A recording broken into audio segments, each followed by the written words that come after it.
Lindsey Graham appeared on Meet the Press, and one of the things that is getting a lot of attention is his warning to Trump about how the campaign is going, what would lead to defeat. And Lindsey Graham, of course, very supportive of Trump. We've discussed extensively how low character Lindsey Graham is and how flip-floppy he's been. But the core of what he says here, which is essentially the petty attacks that we've been seeing, strategically he's correct. But I want to talk about what infuriates me about a lot of Republicans out publicly saying stuff to the effect of what Lindsey Graham will say. Question here, right. Senator Graham. How can you be for the Green New Deal? Wait a minute. How can you be for the Green New Deal and not be opposed to fracking? Well, that's BS. Okay. Go ahead, I'm sorry. Let me ask you, big picture, bottom line me here. Do you think former President Trump should stop talking about... Okay. Wait. Pause. Everyone hold your horses.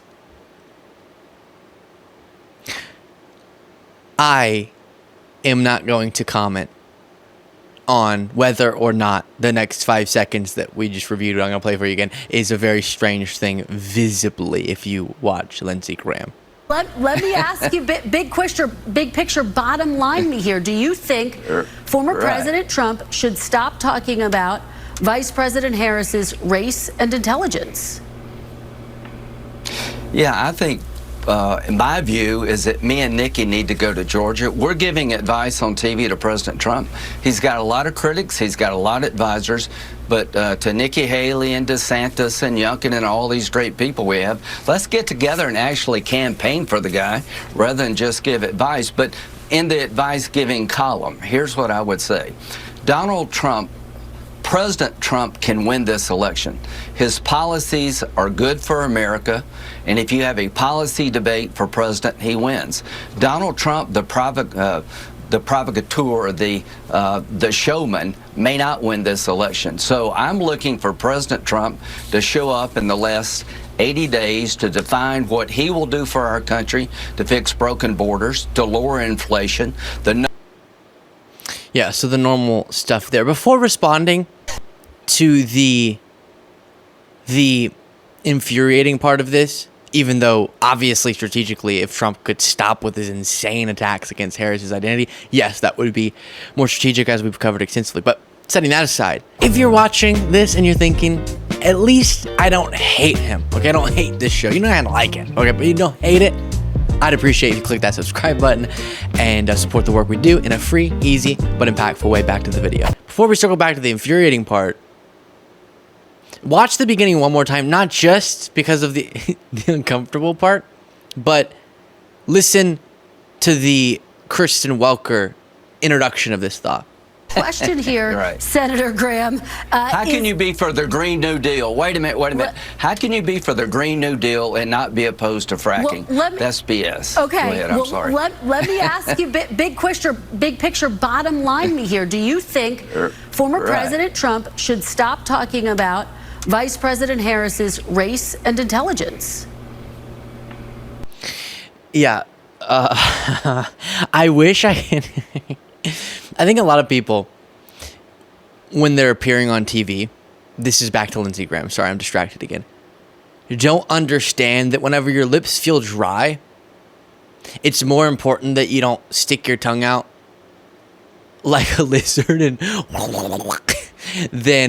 than them feeling moist enough.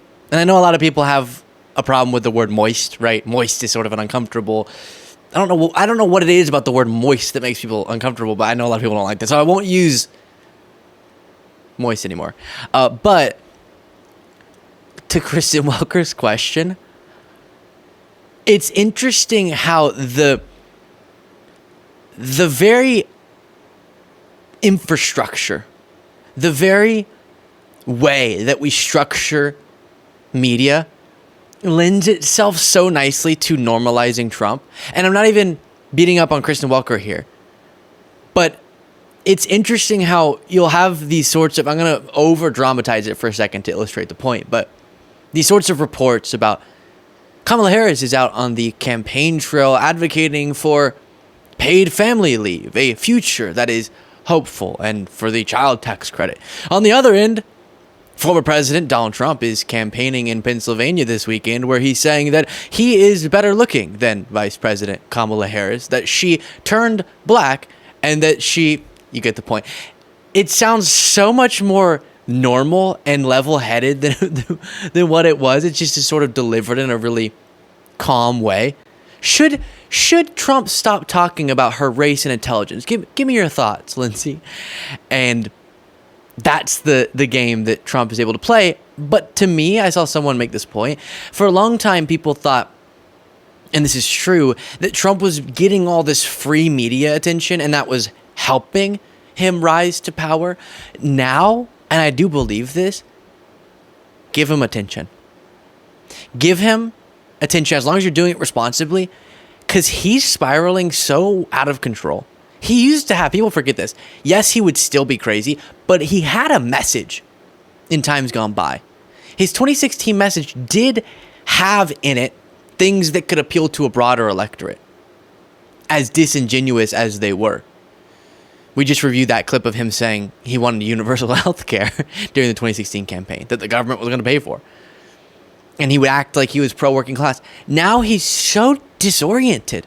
And so give him the mic, because the more he goes after Vice President Kamala Harris in the ways that he has been, the better her campaign gets. Now, the infuriating part of this to me is when these Republicans bring forward a sort of a tone of shock or distaste for what Trump's doing. I don't know why he's not focusing on his absolutely wonderful policy record and vision. He should be focusing on that instead of pettiness. Why would Donald Trump be petty? Why would Donald Trump engage in name calling? Lindsey Graham said Donald Trump, the provocateur, or provocateur, I think is the way he pronounced it, the showman, may not win this election. So, in other words, Donald Trump, the guy that you have rallied around? I say this to Trump supporters a lot when I'm on the ground at rallies. You know there are other people who could say and do the things you pretend like you want in terms of policy stances. And I say pretend because the fact that you still support Trump makes me believe it's not really so much about the policies. You say, drill baby drill, even though we're drilling more than any time in American history. Okay, but even if drill baby drill, some other Republican, Vivek Ramaswamy, Ron DeSanctimonious, as Trump called him, these other people could drill baby drill in whatever ways you would make your heart content. Or close the border, even though that's a misnomer. But whatever border policy, they'd probably be perfectly fine going into that. But you don't choose someone who just does that, which again, we would have to have huge, serious, intense conversations about the detrimental nature of some of the things that those individuals advocate for. But instead, you choose the guy who is, by his very nature, a provocateur, is a name caller, is petty, is shallow in his attacks, does get fixated on him looking hotter, better looking, more beautiful than Vice President Kamala Harris, as he was talking about at a recent rally. It is him who disparages veterans, who disparages disabled people, who is found liable in a civil trial to have sexually assaulted a woman, who brags about sexually assaulting women. Why do you choose that? And so the thing that's bothering me is this is the bed you made. Snuggle up in it, MAGA. Get comfy, because November's coming around the corner. And this is the person you chose. You didn't choose someone who can stick to just policy. You actually chose to take policies that conservatives said they stood for. And actually, I'll hold it like this. All right, here are your policies. You got a little paper shredder. Vroom, vroom, vroom. That's what you did to your policy stances in service of Trump. You picked the personality. You picked the cult leader over just having a level-headed policy conversation. And now you call people like Mitt Romney, who are capable, or Adam Kinzinger, are capable of not torching the Constitution in favor of one person, but instead just differ with someone like me on policy. You call them rhinos.